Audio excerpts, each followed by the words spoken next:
Hey, what's up everyone? Welcome back to the channel. My name is Travis and welcome back to the fish room. Today we're going to be doing a 10-month update on the DIY rock structures that we put on the back of the 300 about, again, 10 months ago. And I wanted to show you guys kind of how they turned out, give you my opinion on them, and look at some of the corals that have grown and I've kind of trimmed over the last 10 months. So first things first, we have two in the reef tank. We have one kind of, I put them in between the rock structures. At this point with them growing together, it's probably hard to tell, but this is the floating scape itself. Again, they're starting to touch the other colonies. I got to get in there and do some trimming. And then we have our second one over here, which I kind of tucked away from a lot of these branching corals, but again, we're slowly coming over here with a tort. But yeah, that's the two that I created. I will link the original video in the description so you guys can see it.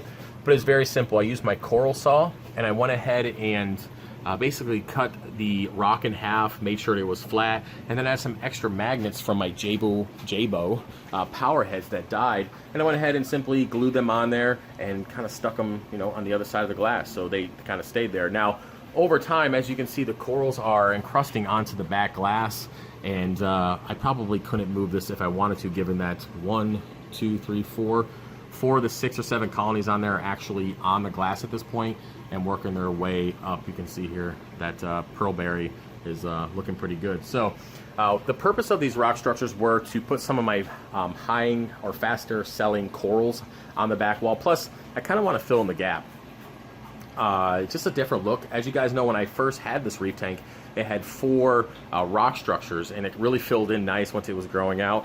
I still think it was a little too much rock-wise, but you know, now that I have 3, it looks a lot better. But with that, I figured I would add these 2 rock structures and just put some extra corals on there. I mean, I have pearlberry on 2 of them, and just kind of letting them grow and do their own thing. It really does add some depth to the reef tank. Now, in hindsight, I probably would have put them a little higher, but again, 10 months ago when I put them in here, a lot of these colonies were probably 1/3 the size. Even with all the fragging, they've grown quite a bit over the last 10 months. So it looked good then. So now with the colonies on the actual rock structure starting to grow above them, they don't look as, I don't know, as filling as they once did. But either way, it's not too bad, and honestly, I couldn't move them now if I wanted to. So they're in here until I overhaul or take down the reef tank.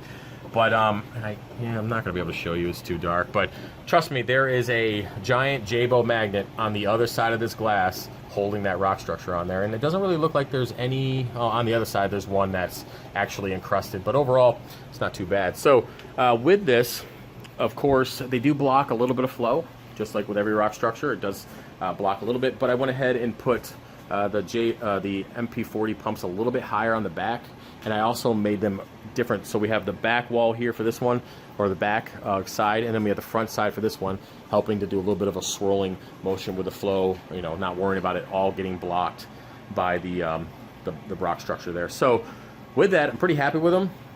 This is a very easy DIY project. If, I say this, if you have a coral saw, and I know not everybody does, so it's not exactly the easiest, but if you can get your hands on a saw, or you're even able to like break one, chip it enough, and then maybe sand it down. I did use the Reef Saver rock, which is relatively easy, and the Marco rock would work fine for that as well. Just make sure it's flat enough to get a nice glue. I used the superglue, just standard BRS superglue with the instant set. As long as you get a good seal on the glue, the rock is not relatively going to be that heavy once it's in the water anyways, and then if you have a powerful enough magnet, you don't have to worry about it. And then third, if you have corals that are encrusting on the back glass, you definitely don't have to worry about it falling over. Now I wonder if Big Bertha was in here, if they would have stayed. I guess we'll never know. And if you guys are new to the channel and you don't know who Big Bertha is, just go back a few years on this, and you guys will see a giant flamingitang who wreaked havoc on this tank. Beautiful fish. Donated her to a high school. They had like, I think it's like 700-gallon reef tank, something like that. It's a nice place for her to chill out. So with that being said, hopefully you guys enjoyed the video. If you've done this DIY project, let me know. Feel free to send me some pictures. I'd be interested to share that with the community. Put it on the community tab. You can email me, fishofhex@gmail.com, and yeah, it's, you know, I can show everybody what you guys do. I don't mind doing that. On top of that, if you guys want to support the channel, head over to fishofhex.com. 50% off all corals. So if you see anything in the reef tank that you want, head over to my website. And again, it's 50% off until further notice. Just trying to clean up the frag tanks. I gotta make room so I can clean them thoroughly and get in here and start trimming, because like I said, they are now one with each other, got to fix that. So that's it, guys. Appreciate you watching the video, and I'll see you later. Peace.